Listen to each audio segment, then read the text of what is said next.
Hii ni special kwenu nyinyi wa dada. Jamani. Hivyo wewe unataka ndoa, unavaa nguo fupi. Kweli? Ndoa? He? Aha. Kama hivi ukivaa nguo fupi basi ndo utapata mwanaume. Utaolewa. Ndugu yangu. Kama hiyo ndoa basi hapo jua kwamba hivi utaisikia kwa jirani. Sawa. Na wapo wale wa mama pia, watu wazima. Nao pia wapo hivyo hivyo wanavaa nguo fupi. Yaani akinama hivi anaacha kila kitu nje huko. Hajitambui, haelewi.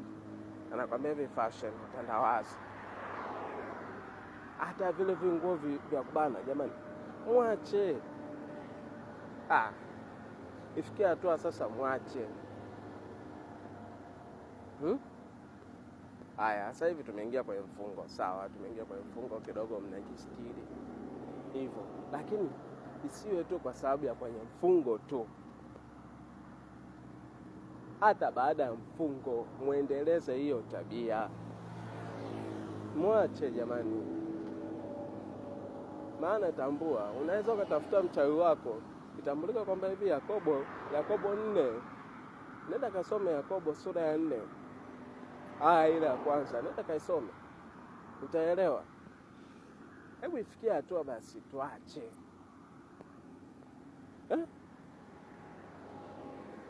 Unajitafutia wewe mwenyewe vita.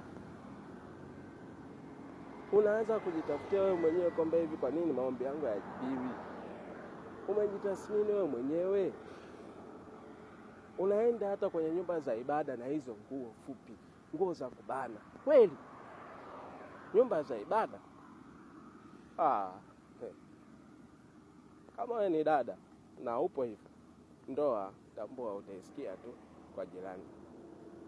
Na kama wewe ni mama mtu mzima, basi tambua pia kwa heshima utaisikia tu kwa mama wa jirani. Ni hayo tu.